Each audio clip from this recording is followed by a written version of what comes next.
Hi everyone, and welcome back to Art with Mrs. S. Today we're going to be looking at page 82 and 83 of your Davis digital textbook, and we're going to be working on something like a comic strip. What happens next? Picture A, kind of this dinosaur guy, is about a story with 4 parts, and each part is called a frame. Look at each frame. What stays the same and what changes? So it looks like this little monster dinosaur guy is running to go get some snacks. And it looks like most of his figure stays the same, but his hands change, his feet change, and then you can see even the tongue in his mouth is kind of moving. On the next page, we see another image with 4 frames of a girl on a horse, and it's kind of jumping and then it's landing. We're going to be making these frames in a small story today, so you can tell a story with pictures. You're going to fold your paper into 4 parts, and in the first part you'll show how the story begins, and the other parts you'll show what happens next. So I have a piece of paper today. You can do this on something else, so if you don't have paper, I'm fold it in half, and I fold it in half again so that I have 4 equal parts. And what I'm going to do so you can see that a little better, I'm going to take my crayon here and mark out 4, these are rectangles, but yours might be more square. If you don't have the ability to do that, you can still do it in a notebook, dry erase board, whatever you can do. So think of possibly a character. It could be yourself. You can do like a video game character or a made-up cartoon, and you're going to have it doing something. So because this weekend's Valentine's, I'm going to draw this heart person. But you can do anything you want. And this is the beginning of my story.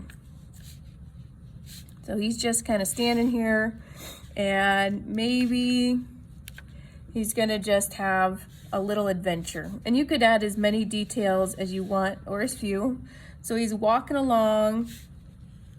In the next image, I could have the same features, so I could still have this heart,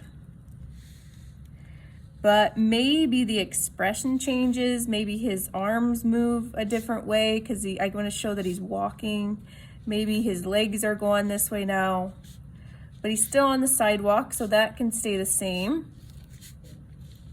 You could draw this in pencil too. You don't have to have it be crayon. It makes it a little more difficult.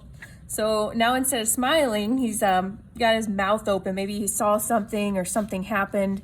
It's going to be in the next scene. Add some clouds in here too. So he's walking along, and then maybe this time my little character is kind of leaning a little bit. Change how his legs are posed. His arms are now going this way. His mouth might still be crazy open like that. He's walked a little bit further.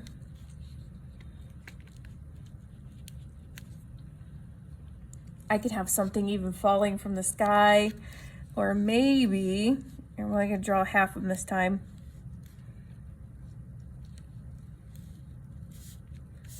Maybe there's another heart that starts to kind of enter the scene.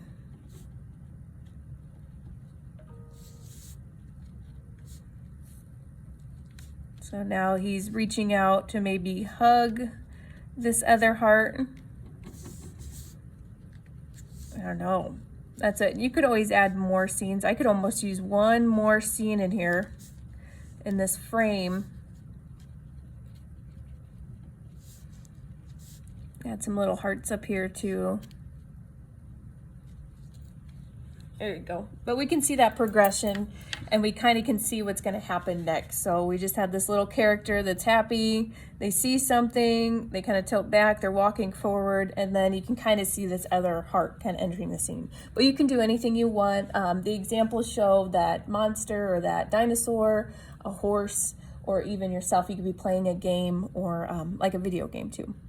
When you're all done, add some color. You can paint these. You can add crayon to them. And then, of course, post your little strip, your story strip, to Padlet with your first, last name, and classroom teacher. I can't wait to see what you come up with. Have a great day.